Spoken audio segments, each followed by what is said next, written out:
सोचिए, एक ऐसी दुनिया की कल्पना करें जहां आपके जान पहचान वाले हर 3 में से एक व्यक्ति गायब हो जाए, जहां पूरे के पूरे गांव नक्शे से मिट जाए। ये कोई कल्पना नहीं है, ये ब्लैक डेथ की सच्चाई है।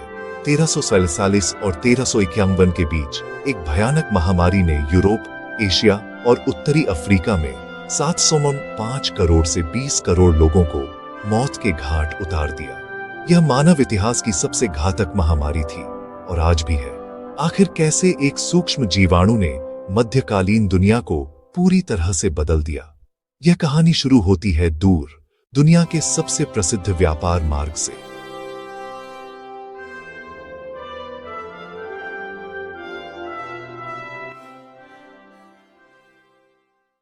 इस तबाही का जिम्मेदार था जीवाणु यर्सिनिया पेस्टिस। यर्सिनिया पेस्टिस इसकी यात्रा 1300 के दशक में मध्य एशिया के मैदानी इलाकों में शुरू हुई। यह सिल्क रोड के रास्ते फैला, जो काले चूहों पर रहने वाले पिस्सू फ्लीस द्वारा ले जाया गया, जिन्होंने व्यापारी काफिलों और जहाजों में सवारी की। 1346 तक यह प्लेग काला सागर के बंदरगाह शहर कफा आधुनिक क्रीमिया तक पहुंच गया। किंवदंती है कि शहर को घेरने वाली मंगोल सेना ने प्लेग से मरे हुए अपने सैनिकों के शवों को गुलेल कैटापल्ट से शहर की दीवारों के ऊपर फेंक दिया था। यह जैविक युद्ध का एक शुरुआती रूप था। सच जो भी हो, प्लेग ने अपना रास्ता बना लिया। जब कुछ इतालवी व्यापारिक जहाज कफ्फा से भागे, तो वे अपने साथ मसाले और रेशम से कहीं ज्यादा संक्रमित चूहे और उनके पिस्सू ले जा रहे थे। अक्टूबर 1347 में ये जहाज सिसिली में डॉक किए और वहां से प्लेग पूरे यूरोप में फैल गया। ये शहर दर शहर तेजी से मार्सिले, जेनोआ और वेनिस जैसे प्रमुख व्यापारिक केंद्रों से होकर गुजरा।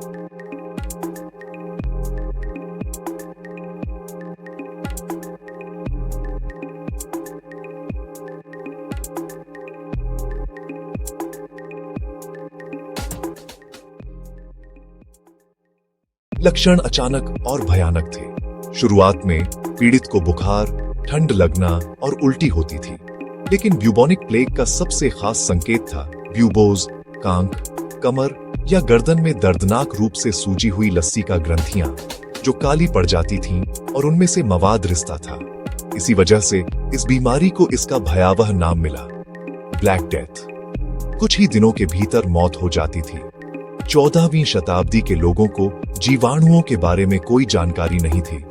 उनके पास इस आपदा के लिए बेतुके स्पष्टीकरण थे। कुछ ने एक बुरी हवा या मियास्मा को दोषी ठहराया, अन्य ने ग्रहों के संरेखण को इसका कारण बताया, और दुखद रूप से कई लोगों ने माना कि यह ईश्वर का दंड है। इस तीव्र भय के कारण अल्पसंख्यकों पर क्रूर, निराधार अत्याचार हुए।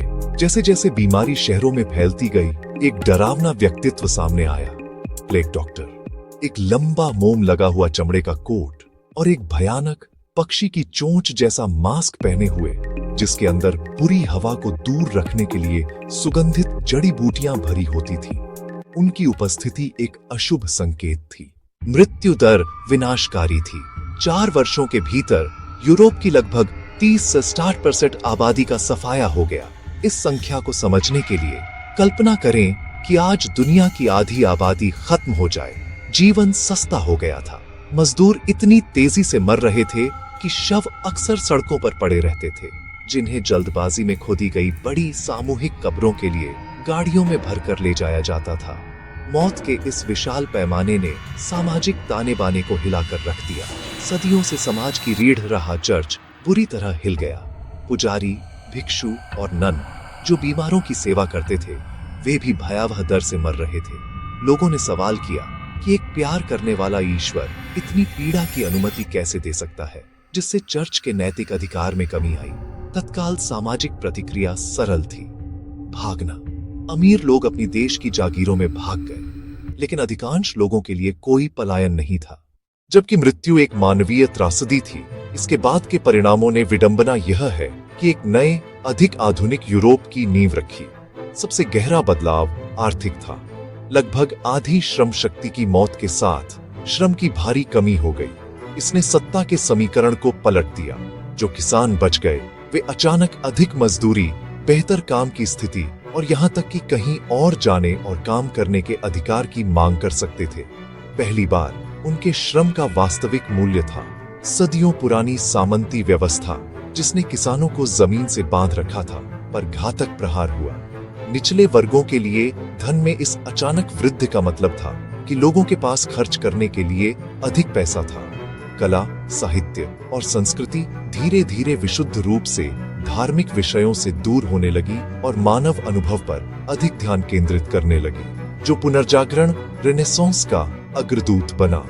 मौत एक लगातार भयानक हकीकत थी और इससे जीवन के प्रति एक अधिक जीवंत तत्काल प्रशंसा हुई। ब्लैक डेथ पूरी तरह से गायब नहीं हुआ, यह स्थानिक एंडेमिक बन गया जो सदियों तक छोटी लहरों में लौटता रहा, विशेष रूप से 17वीं शताब्दी में लंदन के ग्रेट प्लेग में। यह 19वीं शताब्दी के अंत तक नहीं था कि अलेक्जेंडर यर्सिन जैसे वैज्ञानिकों ने आखिरकार सच्चे सूक्ष्म हत्यारे की पहचान की, येरसिनिया पेस्टिस जीवाणु, जिसने आखिरकार हमें प्लेग का इलाज करने और उसे रोकने का ज्ञान दिया।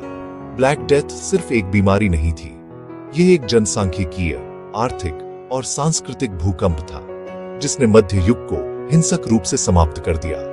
इसने मानवता को वैश्विक संपर्क और भेद्यता के बारे में एक भयानक सबक सिखाया, लेकिन इसकी राख से एक अधिक गतिशील, अधिक मांग करने वाला श्रमिक वर्ग और एक नया बौद्धिक फोकस उभरा जिसने आधुनिक दुनिया को प्रज्वलित करने में मदद की। यह एक ठंडी याद दिलाता है कि सबसे छोटी चीजें भी सबसे बड़ा ऐतिहासिक प्रभाव डाल सकती